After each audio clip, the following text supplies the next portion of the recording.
വിഴിഞ്ഞം അന്താരാഷ്ട്ര തുറമുഖത്തിന്റെ ഉദ്ഘാടനം മെയ് 2-നാണ്. പ്രധാനമന്ത്രി നരേന്ദ്രമോദിയാണ് രാജ്യത്തിന്റെ അഭിമാനമാകാനിരിക്കുന്ന തുറമുഖം രാജ്യത്തിനായി കമ്മീഷൻ ചെയ്യുന്നത്. മെയ് 2-നെത്തുന്ന പ്രധാനമന്ത്രിക്കായി തിരുവനന്തപുരത്ത് വൻ സുരക്ഷാ സംവിധാനങ്ങൾ ഒരുക്കുന്നുണ്ട്. പക്ഷേ 2 ദിവസം മുമ്പ് തലസ്ഥാനം കേന്ദ്രീകരിച്ച് വലിയ ഭീഷണിയാണ് ഉണ്ടായത്. ബോംബ് ഭീഷണി. സെക്രട്ടേറിയറ്റ്, തിരുവനന്തപുരം റെയിൽവേ സ്റ്റേഷൻ, പ്രധാനപ്പെട്ട നഗരത്തിൻ്റെ ഭാഗങ്ങൾ ഇവയെല്ലാം കേന്ദ്രീകരിച്ച് ബോംബ് വെച്ച് തകർക്കും എന്നാണ് കളക്ടറേറ്റ് അടക്കം ഇതിൻ്റെ ഭീഷണിയുടെ സന്ദേശത്തിനകത്ത് പ്രതിപാദിക്കുന്നുണ്ട്. ഇമെയിൽ മുഖാന്തരമാണ് സന്ദേശം ലഭിച്ചത്. ഈ സന്ദേശം അയച്ചവരെ പറ്റിയിട്ട് ഇതുവരെയും കേരള പോലീസിന് ഒരു തുമ്പ് കിട്ടിയിട്ടില്ല. എന്നാൽ SPG അതും മണത്തെത്തിയിട്ടുണ്ട്. കൃത്യമായ വിവരങ്ങൾ SPGക്ക് ലഭിച്ചു. SPG അതിൻ്റെ അടിസ്ഥാനത്തിൽ തിരുവനന്തപുരത്തിൻ്റെ സുരക്ഷ ഏറ്റെടുക്കുകയാണ്. വലിയ സുരക്ഷാ സംവിധാനങ്ങൾ SPG ഒരുക്കും. പ്രധാനമന്ത്രി എത്തുന്നതിന് ദിവസങ്ങൾക്ക് മുമ്പ് തന്നെ SPGയുടെ പ്രധാനപ്പെട്ട അംഗങ്ങൾ ആ സ്ഥലത്തേക്ക് എത്തും. പ്രധാനമന്ത്രി എവിടെയാണോ എത്തുന്നത് അവിടെ തിരുവനന്തപുരത്തും അങ്ങനെ എത്തിയിട്ടുണ്ട്. കൃത്യമായ നിരീക്ഷണങ്ങൾ അവർ നടത്തുന്നുണ്ട്. ഓരോരോ മേഖലകൾ തിരിച്ച് എങ്ങനെയൊക്കെ സുരക്ഷ ഒരുക്കണമെന്നതിൽ അവർ തീരുമാനമെടുത്തിട്ടുണ്ട്. ബോംബ് വയ്ക്കാൻ നടക്കുന്ന സുഡാപ്പികളും ഈ പറയുന്ന ലഹരി മാഫിയയുടെ ആൾക്കാരുമൊക്കെ ഒന്ന് കരുതിയിരുന്നാൽ കൊള്ളാം. ഇല്ലെങ്കിൽ SPGയുടെ അരിപ്പയ്ക്ക് ആയി മാറും എന്നുള്ള കാര്യത്തിൽ സംശയമൊന്നുമില്ല. അങ്ങനെയാണ് SPG സുരക്ഷ ഒരുക്കുക. ഇവിടെ എന്താണ് സംഭവിക്കുന്നത് എന്ന് നോക്കാം. വിഴിഞ്ഞത്തിൻ്റെ ഉദ്ഘാടനത്തിന് 2-3 ദിവസം മാത്രം ശേഷിക്കുകയാണ് ഈ ബോംബ് ഭീഷണി സന്ദേശം എത്തുന്നത്. തിരുവനന്തപുരത്തെ ലഹരി മാഫിയകളുടെ പേരിലാണ് ഈ സന്ദേശം എത്തുന്നത്. കേരളത്തിൽ സംസ്ഥാന സർക്കാർ നടത്തുന്ന ലഹരി വേട്ട അവസാനിപ്പിക്കണമെന്നായിരുന്നു സന്ദേശത്തിലുണ്ടായിരുന്നത്. എന്നാൽ ഇതൊക്കെ മാറ്റി നിർത്തിയാലും ചില ഭീഷണി സന്ദേശങ്ങൾക്ക് ആ പറയുന്നതിൻ്റെ അതിരു കടന്ന് ചില അർത്ഥങ്ങളുണ്ട്. പ്രധാനമന്ത്രി സന്ദർശിക്കാനിരിക്കെ തലസ്ഥാനത്ത് ഇത്തരത്തിലൊരു ഭീഷണി ഉണ്ടാകണമെങ്കിൽ അതിന് വേറെയും ചില ലക്ഷ്യങ്ങളില്ലേ? അങ്ങനെയാണെങ്കിൽ ആരാണ് ഈ ഭീഷണിക്ക് പിന്നിൽ? അത് അന്വേഷിക്കുക എന്നുള്ളത് പ്രധാനപ്പെട്ട കാര്യമാണ്. രാജ്യത്ത് പ്രധാനപ്പെട്ട തീരുമാനങ്ങൾ എടുക്കപ്പെട്ടിരിക്കുന്നു. വഖഫ് ബില്ല് വന്നിരിക്കുന്നു. നിരവധിയായിട്ടുള്ള രാജ്യത്തിൻ്റെ മുന്നോട്ട് പോക്കിന് ആസക്തമായിട്ടുള്ള പദ്ധതികൾ രാജ്യത്തിന് വേണ്ടി രൂപകൽപ്പന ചെയ്യപ്പെടുന്നു. അതിർത്തിയിൽ സംഘർഷങ്ങൾ രൂക്ഷമാകുന്നു.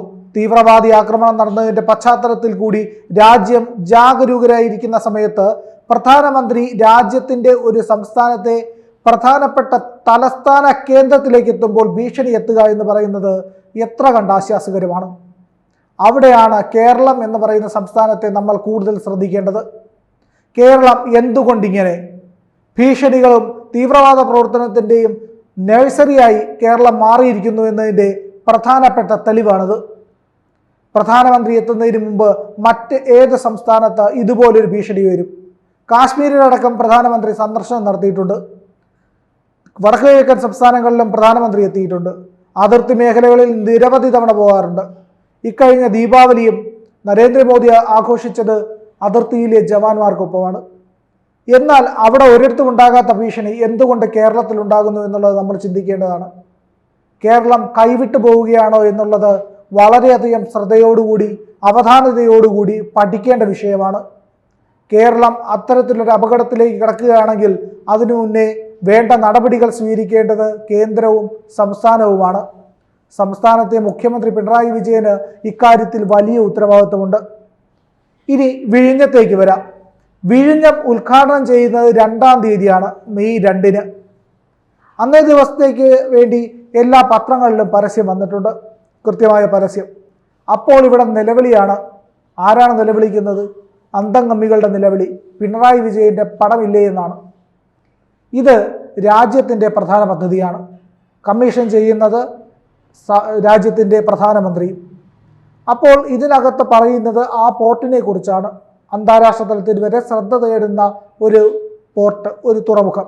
അങ്ങനെ വരുമ്പോൾ അവിടെ എടുത്തു കാണിക്കുക ആ പോർട്ടിനെയാണ്. അതോടൊപ്പം തന്നെ കമ്മീഷൻ ചെയ്യുന്ന പ്രധാനമന്ത്രിയെയും. സംസ്ഥാനത്തിൻ്റെ പങ്ക് ചെറുതാണെന്നോ സംസ്ഥാനത്തിന് പങ്കില്ലെന്നോ ഇവിടെ ആരും പറഞ്ഞിട്ടില്ല. പക്ഷേ ഇത് എങ്ങനെ പ്രതിനിധീകരിക്കണം എന്നുള്ളതിൽ കൃത്യമായ ധാരണയുണ്ട്. അപ്പോഴാണ് അന്തംഗമ്മികളുടെ ചില കരച്ചിൽ. പക്ഷേ അതും കടന്ന് കേരളത്തിലേക്ക് വരാം. കേരളത്തിൽ കൃത്യമായി പ്രോട്ടോകോൾ പാലിച്ച് തന്നെയാണ് കേരളം പരസ്യമടക്കം നൽകിയിട്ടുള്ളത്. ശരിയാണ്, നല്ലതുമാണ്. പക്ഷേ ഒരു കാര്യം കൂടി നമുക്ക് മുന്നോട്ട് പോകാം. എന്തുകൊണ്ടാണ് പ്രതിപക്ഷം നിസ്സഹകരണത്തിലേക്ക് വരുന്നത്? മോദി പരിഗണിച്ചില്ല എന്ന് പറഞ്ഞ് കരയുന്ന അന്തം കമ്പികൾ എവിടെയാണ് പ്രതിപക്ഷത്തെ സഹകരിപ്പിക്കുന്നത്? എവിടെയാണ് പരിഗണിക്കുന്നത്? ഉമ്മൻചാണ്ടി എന്ന് പറയുന്ന മനുഷ്യൻ്റെ വലിയ പങ്ക് വിഴിഞ്ഞത്തിലുണ്ടായിരുന്നു. കോൺഗ്രസ് സർക്കാരിനും ഈ വിഴിഞ്ഞം പദ്ധതിയിൽ ഉള്ളതുപോലെ തന്നെ തുല്യമായ പങ്കുണ്ട്. എന്നിട്ടും എന്തുകൊണ്ട് ഇടതുപക്ഷം അവരെ പരിഗണിക്കുന്നില്ല? തങ്ങളെ മറ്റുള്ളവർ പരിഗണിക്കുന്നില്ല എന്ന് പറഞ്ഞ് നിലവിളിക്കുന്ന അന്തം കമ്പികൾക്ക് എങ്ങനെയാണ് അത് പറയാൻ യോഗ്യതയുണ്ടാവുക? ശ്രദ്ധിക്കൂ. സംസ്ഥാന സർക്കാരിൻ്റെ ക്ഷണക്കത്ത് ഒരു ദിവസത്തെ ഡേറ്റിൻ്റെ വ്യത്യാസത്തിലാണ് പ്രതിപക്ഷ നേതാവ് നൽകിയിരിക്കുന്നത്. പ്രതിപക്ഷ നേതാവ് അതുകൊണ്ട് തന്നെ ഈ ചടങ്ങിൽ പങ്കെടുക്കില്ല എന്ന് പറഞ്ഞിട്ടുണ്ട്. ഇത് തന്നെ അപമാനിക്കാനാണെന്ന് വി.ഡി. സതീശൻ ആവർത്തിച്ചു പറഞ്ഞു. എം. വിൻസെൻ്റ് MLA മാത്രമാണ് ഈ പരിപാടിയിൽ പങ്കെടുക്കുക. ക്ഷണിച്ചാൽ വേദിയിലിരിക്കും, ഇല്ലെങ്കിൽ സദസ്സിലിരിക്കുമെന്നും എം. വിൻസെൻ്റ് പറഞ്ഞിട്ടുണ്ട്. ശശി തരൂരിനും ക്ഷണമുള്ളതായിട്ടാണ് അറിവ്. എന്തായാലും തലസ്ഥാനത്ത് പ്രധാനമന്ത്രി എത്തുന്നു. പഹൽഗാം ആക്രമണത്തിൻ്റെ കുറച്ചു ദിവസം പിന്നിട്ടപ്പോൾ ഇവിടെ എടുത്തു കാണേണ്ടത് കേരളത്തിൻ്റെ സുരക്ഷ എത്രത്തോളം ഉണ്ടെന്നുള്ളതാണ്. മുഖ്യമന്ത്രി നേതൃത്വം നൽകുന്ന ആഭ്യന്തര വകുപ്പിനും ഇതുവരേക്കും ആരാണ് ഭീഷണി സന്ദേശം അയച്ചതെന്നോ എന്തിനാണ് ഈ ഭീഷണി സന്ദേശം അയച്ചതെന്നോ കണ്ടെത്താനായിട്ടില്ല. ദില്ലിയിൽ നിരവധിയായി ഭീഷണി സന്ദേശങ്ങൾ എത്തിയിരുന്നു. ദില്ലി സ്കൂളുകളിൽ ബോംബ് വയ്ക്കുന്നതും വിമാനങ്ങൾക്ക് ഭീഷണിയും അടക്കം. എന്നാൽ ഇതിൻ്റെയൊക്കെ ഉറവിടം കണ്ടെത്താനായിട്ട് ഏജൻസികൾക്ക് കഴിഞ്ഞിട്ടുണ്ട്. കൃത്യമായി പ്രതികളെ ചെവിക്ക് പിടിച്ചു കൊണ്ടു നിർത്താൻ ആ പറയുന്ന അന്വേഷണ ഉദ്യോഗസ്ഥർക്ക് കഴിഞ്ഞിട്ടുമുണ്ട്.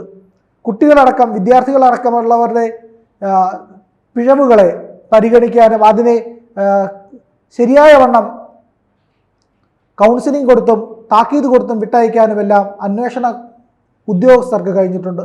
എന്തുകൊണ്ടാണ് കേരളത്തിൽ നടക്കാത്തത്? കാരണം കേരളം ശീലിച്ചു വന്ന ഒരു പ്രകൃതമാണ്. ഇത്തരത്തിലുള്ള എല്ലാ വിധ്വംസ പ്രവർത്തനങ്ങളെയും തലോടി വിട്ടാണ് കേരളത്തിന് ശീലം. അത് മുൻപുണ്ടായിരുന്ന നക്സലൈറ്റുകളും മാവോയിസ്റ്റുകളും അടക്കമാണെങ്കിലും കേരളത്തിൽ മുന്നോട്ട് പോകുന്ന ഏത് തീവ്രവാദ സംഘടനകളായാലും അതിനെയെല്ലാം തൊട്ടും തലോടിയും ഉരുമിയും നിന്നാണ് കേരളത്തിന് ശീലം. ഇവിടുത്തെ പോലീസുകാരും അതാണ് ശീലിച്ചിട്ടുള്ളത്. അതുകൊണ്ട് തന്നെയാണ് പച്ച വെളിച്ചവും നീല വെളിച്ചവും ഒക്കെ പോലീസിനകത്ത് പോലും കത്തിയത്. അങ്ങനെ വരുമ്പോൾ സംസ്ഥാനത്തെ സംവിധാനങ്ങൾ ഒന്നുകൂടി വിലയിരുത്തണം.